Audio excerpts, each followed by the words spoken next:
달았습니다. 로자멜라의 공포의 궁전에 오신 우리 귀족님들, 오늘 여러분께 들려드릴 이야기는 스윗 왕자님께서 집필하신 사건 이야기로 미국 역사상 가장 유명한 미제 살인 사건이자 세상에서 가장 잔혹한 딸의 복수극이라 불리는 이야기예요. 리즈 보든 사건. 1892년 여름의 한낮, 그날 폴 리버의 한 집에서는 두 분의 비명소리가 울려 퍼졌습니다. 매사추세츠의 작은 도시 폴 리버. 이곳에는 보든 가족이 살고 있었죠. 아버지 앤드루, 새어머니 애비, 그리고 두 자매 엠마와 리지, 마지막으로 하녀 보리짓까지. 겉보기엔 평범한 중산층 가정 같았지만 집안 공기는 언제나 싸늘했죠. 아버지 앤드루 포드는 부자였어요. 하지만 누구보다 인색한 사람이었죠. 그는 가족에게는 전기나 수도조차 허락하지 않았지만 새 아내 애비의 가족에게는 집 한 채를 통째로 선물할 정도로 가족을 차별했죠. 아버지가 애비와 재혼한 이후 둘째 딸 리즈 보든은 새 어머니를 어머니라고 부르지 않고 보든 부인이라고 불렀죠. 사랑이 아닌 정오의 이름으로 말이죠. 그런데 사건이 일어나기 전부터 보든가엔 이상한 일들이 이어졌어요. 도난당한 돈과 다이아몬드, 집 주변을 서성이던 낯선 남자들, 그리고 며칠 전 모든 가족이 식중독으로 쓰러졌죠. 누군가는 그때부터 이미 죽음의 그림자가 드리워졌다고 했어요. 1892년 8월 4일, 기록적인 더위를 기록한 날이었어요. 그날 아침 리지의 외삼촌 존이 집을 방문해 함께 식사를 했죠. 이후 그는 친척을 만나러 떠났고 아버지 앤드루 보든도 시내로 나갔죠. 하녀 보리짓은 창문을 닫고 있었고 장녀 엠마는 친구 집으로 떠난 상태였어요. 집엔 둘째 딸 리지와 새어머니 애비 단 둘뿐이었죠. 오전 9시 30분쯤 이웃은 이상한 소리를 들었다고 해요. 무언가 쿵 떨어지는 둔탁한 소리. 하지만 누구도 신경 쓰지 않았죠. 2시간 뒤 아버지 앤드루 포든이 돌아왔어요. 그는 거실 소파에 앉아 조용히 눈을 감았죠. 그리고 몇 분 뒤 집안에서 둘째 딸 리지의 목소리가 울렸어요. 아버지가 죽었어요. 누군가 아버지를 죽였어요. 경찰이 도착했을 때 거실엔 끔찍한 광경이 펼쳐져 있었어요. 앤드루의 얼굴은 모습을 알아볼 수 없을 만큼 도끼로 짓이겨져 있었고 혈흔은 천장까지 튀어 있었죠. 둘째 딸 리즈는 떨리는 손으로 떨리면서 말했다고 해요. 보든 부인도 어디 있는지 모르겠어요. 그때 하녀 브리짓과 이웃이 2층을 살피러 올라왔죠. 그리고 침실 바닥에서 새 어머니 애비의 시신을 발견했어요. 시신은 이미 차가워진 채였죠. 부검 결과 새 어머니 애비가 남편보다 2시간 먼저 살해당했음이 밝혀졌죠. 그런데 집에는 외부의 침입 흔적이 전혀 없었어요.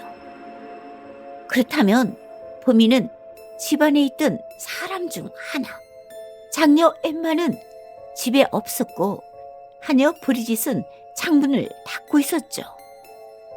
그럼 남은 용의자는 딱 한 사람, 바로 둘째 리지 보든 뿐이었죠.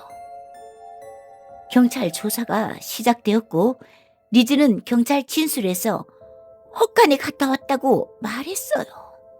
하지만 그날은 너무 더워서 헛간 안에 잠시도 있을 수 없는 날이었죠. 또한 그녀는 어떤 소년이 쪽지를 전해줬다고 했지만 그 쪽지도 소년도 끝내 발견되지 않았어요. 그리고 약국 주인의 정언. 며칠 전 리즈가 청산가리를 사려 했다고 했죠. 그녀는 모피 얼굴 지우려던 거였다고 했지만 누구도 믿지 않았어요. 그렇게 1893년 6월 재판이 열렸어요. 미국 전역이 숨죽였죠. 도끼는 발견됐지만 피가 닦여 있었어요. 옷도 깨끗했고 무엇보다 직접적인 증거가 없었죠. 심지어 이웃 앨리스는 리즈가 드레스를 태우려고 하는 모습을 목격했다고 했지만 리즈는 그건 페인트가 묻어서 그러는 거라고 했죠. 경찰은 이것이 그녀의 증거인멸 시도라고 의심했지만 이웃 앨리스조차 실제로 드레스를 태우는 장면은 보지 못했다고 합니다. 당시 사람들은 이렇게 말했어요. 독실한 젊은 여성이 그런 짓을 할 리가 없어요. 실제로 그녀는 주일마다 교회를 꾸준히 다니고 봉사활동도 열심히 하는 등 아버지 앤드루와는 달리 이웃들의 평판도 좋았죠.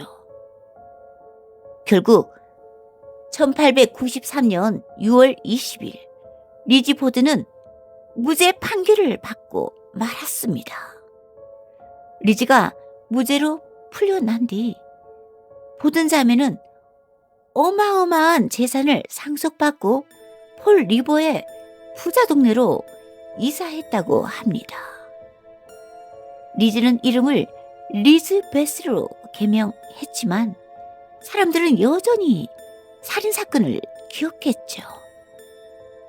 자매는 사람들과 잘 어울리지 않았고 평생 결혼하지 않고 지냈다고 합니다. 1905년 장녀 엠마는 리지와 말다툼을 벌인 후에 집을 나왔고 죽을 때까지 동생을 다시는 보지 않았다고 하죠. 결국 미국 전역을 떨새기게 했던 리지 보든 사건의 용의자 리지 보든은 1927년 6월 1일 66세의 나이에 폐렴으로 사망했습니다. 또한 건강이 좋지 않던 언니 엠마 역시 9일 뒤 동생의 뒤를 따라 세상을 떠났죠. 그로부터 100년이 넘는 시간이 흘렀지만 리지 보든이라는 이름은 오늘날에도 여전히 사람들의 입에서 사라지지 않았습니다. 누구보다 조용하고 독실했던 한 여성이 자신의 아버지와 새 어머니의 살인사건 용의자가 됐지만 무죄 판결을 받고 결국 사건은 영원한 미제 사건으로 남았다는 사실은 수많은 후대 사람들의 호기심을 자극했죠. 리지 포드는 미국에서 수많은 소설, 영화, 드라마, 발레, 오페라 등의 주인공이 되었죠. 우리나라에 쓴 그녀의 이름은 다소 낯선 이름이지만 미국에서 리지 보던이라는 이름은 하나의 문화 현상이라고 해도 과언이 아니라고 하죠. 심지어 아이들이 줄넘기를 할 때 부르는 동료에까지 등장했다는 이야기도 있죠. 리지 보든 도끼를 들어 엄마를 40번 내리쳤다네. 자신의 한 짓을 보고는 아빠도 41번 내리쳤다네. 아이들이 부르던 이 동요는 그녀의 이름을 영원히 남겼어요. 리지의 이름은 이제 하나의 이야기가 되었어요. 소설 속에서, 영화 속에서, 심지어 오페라와 발레 무대 위에서도 그녀는 다시 살아났죠. 누군가는 리즈를 잔혹한 살인자로 그렸고 또 누군가는 그녀를 안타까운 가부장제의 희생자로 부르기도 했죠. 하지만 세상은 아직도 진실을 모릅니다. 여러분의 생각은 어떤가요? 리지 보드는 친부와 계모를 잔인하게 살해한 살인자였을까요? 아니면 그녀는 단지 억압받던 가부장 시대의 희생자였을까요? 미국에서 가장 잔혹한 범죄라 불리지만 그 안엔 누구도 몰랐던 한 여자의 고통이 숨어 있었을지도 모르죠. 진실은 저 너머에 그녀의 집엔 지금도 밤마다 누군가 천천히 계단을 올라오는 소리가 들린다고 해요. 그날의 도끼를 다시 들기라도 하는 걸까요? 오늘의 이야기는 리지 보던 사건이었습니다. 오늘의 사건이 일어나선 안 될 사건이라서 안타까움을 더한다면 구독, 좋아요, 알람 설정까지 부탁드려요. 다음 주 토요일에는 새로운 이야기로 여러분을 기다리고 있을게요. 언제나 여러분의 기대를 저버리지 않는 저희 예술인 가족이 되겠습니다. 지금까지 로즈 아멜라의 공포의 궁전의 더빙 로즈 아멜라였습니다.